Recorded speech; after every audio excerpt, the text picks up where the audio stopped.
Eh bien, je crois que nous sommes assez proches de ce que disait aussi le général Turreau en 1794, parce que, quelque temps après, une fois qu'il est acquitté, il réussit à se faire enrôler par l'armée napoléonienne. Là aussi, il va continuer à commettre des crimes affreux.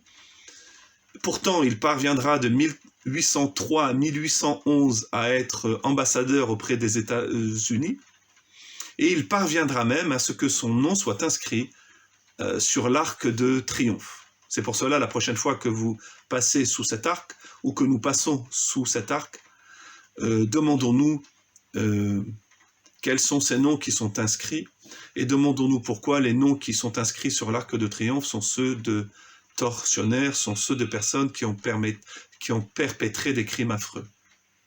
De quel triomphe parle-t-on? Quelle idéologie sous-tend cette architecture? Que signifie triompher pour un homme? À quel moment un homme triomphe-t-il dans sa vie? Devons-nous chercher à triompher afin que nos noms soient inscrits sur l'arc de triomphe? Que signifie triompher pour un homme? Si l'on regarde la vie du Christ, on voit que cet homme a triomphé en échouant lamentablement. Jésus-Christ a échoué sur la croix. Mais cet échec est un triomphe pour nous tous, parce que sur la croix, il a donné sa vie pour ceux qui le tuaient même. Voilà le triomphe de Dieu. Il a accepté de perdre devant l'homme. Il a accepté d'échouer à la volonté de l'homme. Il s'est laissé massacrer par la volonté de l'homme. Il a laissé l'homme triompher sur lui. Dieu, en échouant, en se laissant massacrer par le triomphe de l'homme, a véritablement triomphé. Parce qu'à ce moment-là, il a manifesté l'essence même de Dieu. L'amour de Dieu pour tous les hommes, pour les assassins. C'est en ce sens que nous devons nous poser cette question. Dans notre vie, nous voulons triompher comment? À la manière du général Turreau et de Eichmann, en continuant de justifier notre action en disant que les responsables, ce sont nos subordonnés ou nos supérieurs, et en continuant de penser que nous obéissons à la loi et qu'il n'y a pas d'écart entre la loi de l'État et la loi naturelle.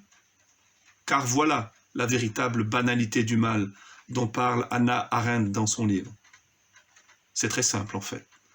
C'est quand nous arrêtons de faire retour en nous-mêmes pour nous poser ces questions mêmes. Quand nous arrêtons de faire ce simple retour critique en nous-mêmes, cet examen de conscience pour nous demander quel est le principe directeur de mon acte?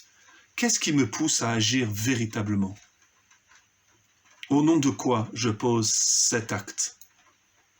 C'est quand on arrête de se poser ces questions-là, c'est quand on admet comme vrai l'identité entre le droit positif et la loi naturelle. C'est lorsque l'on admet définitivement qu'il n'y a pas de loi supérieure à la loi édictée, promulguée par mon pays, qu'alors nous déployons la banalité du mal, quand nous nous sommes convaincus qu'il n'y a plus d'écart entre ce qui est et ce qui doit, entre le fait et le droit. Y a-t-il une issue pour nous? Peut-on ne pas devenir des général Turreau et des Eichmann? En puissance, nous le sommes tous. Hein. Nous sommes tous des Turreau de poche ou des Eichmann de poche. Et peut-être avons-nous fait des crimes affreux. Mais il y a quelque chose qui a manqué au général Turreau et à Eichmann, qui aurait empêché qu'ils se justifient comme ils l'ont fait. Parce que le mal pour l'homme n'est pas tant qu'il fasse le mal, mais qu'il le justifie, qu'il continue de dire que le mal qu'il fait est un bien. Le drame pour l'homme est exactement là, dans le fait de dire que le mal qu'il fait est un bien. Parce que, comme disait Platon, le second bien après celui d'être juste est de le devenir en reconnaissant sa faute. Nous pouvons toujours reconnaître que le mal que nous avons fait est un mal.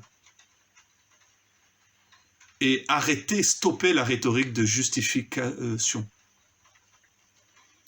C'est en ce sens que Eichmann et le général Turreau ont écrasé en eux-mêmes cette liberté qui nous reste et que la présence du mal en nous n'a pas éteinte.